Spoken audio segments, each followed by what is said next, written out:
Hey, what's up guys? Welcome back. Kellen here with Droid Life. And I've got in front of me the HTC One M8 today, and this is either the unlocked or the developer version. I believe it's the unlocked.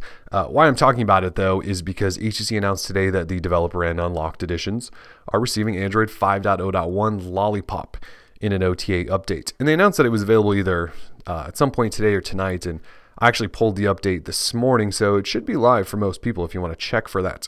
But what we really wanted to do was walk through Lollipop on an HTC device that's running HTC Sense 6 to show you sort of the differences in how HTC has gone ahead and implemented Lollipop with Sense 6. So again, Sense 6, not Sense 7. Sense 7 will be the big overhaul. It's probably where we're going to see the material design take effect with HTC's design team.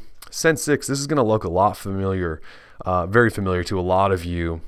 Except it's going to have some Lollipop features added in. So yeah, we want to do a tour. We've done Lollipop tours with some of the other devices that have received it. So let's dive into this. And so let's start first with motion launch gestures. So those are all there. You know, these swipes with the screen off to get into blink feed and wake the screen and unlock. This one also works if I can get it to work. I always struggle with this one. Basically turn sideways, hit volume, and launch the camera. So that's there.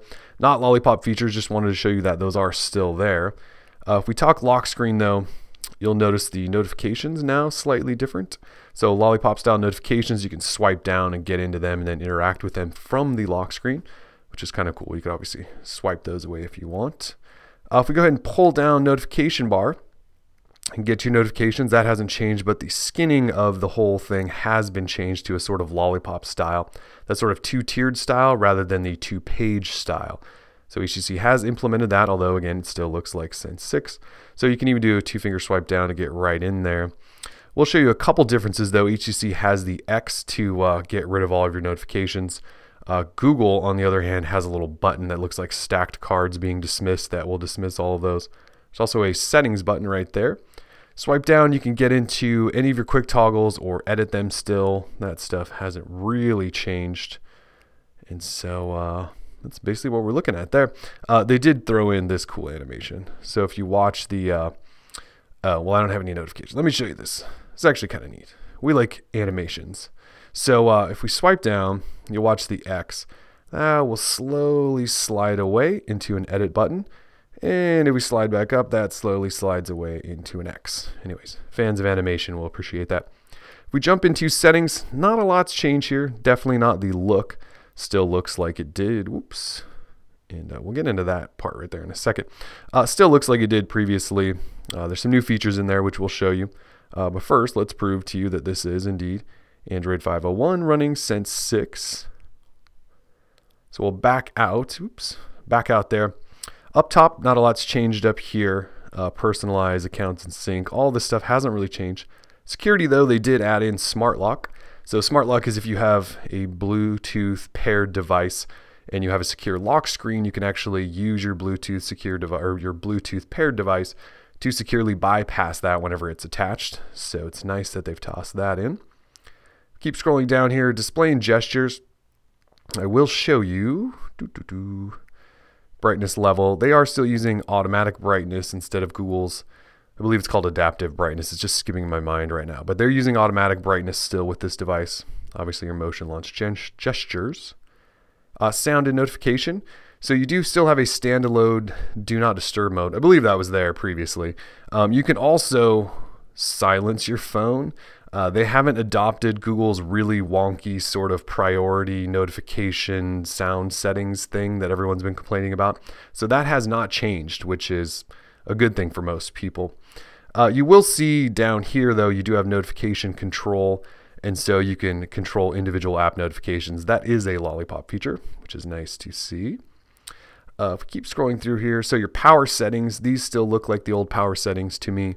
Doesn't look like they've fully adopted at least the look and style, you know, which they may not, of Google's new battery settings for Lollipop. If we keep scrolling here, not much else has changed. Still printing stuff, and that's about it in terms of settings.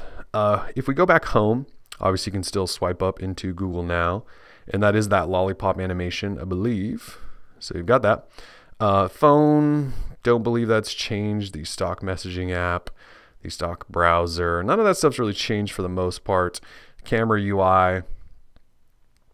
But if we do hit the app switcher, this has changed. So this is the Lollipop card app switcher, which you can actually switch out of if you want. Well, first of all, they have included the search bar, which is a stock Android feature in the app switcher now. But you can change this a little bit. So you can show, well, you can jump into your running apps quickly if you want to kill things off. But there are also some settings.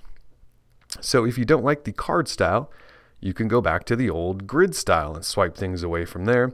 You do lose search functionality, you will notice. Go back to settings, card view, and then that other setting is screen pinning. So you actually have a shortcut to screen pinning in case you want to, this is a Lollipop feature by the way, in case you want to pin an app right here to your screen. So no thanks.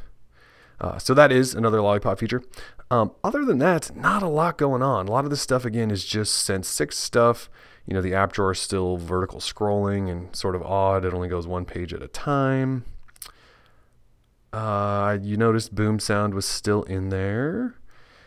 So that is mostly it. Folders, all that good stuff. So again, it's Sense 6 and it's Lollipop, but it's still Sense 6. So before we see the big material overhaul, this is what you're looking at. So it still looks nice. You know, Sense has always been one of the better looking skins out there, but it's now got Lollipop, so it should just be better overall, polished up, some added new features and things like that. So if you guys want us to check anything else out in terms of Lollipop and Sense 6, we can do that. Let us know. Otherwise, we're Droid Life. Peace.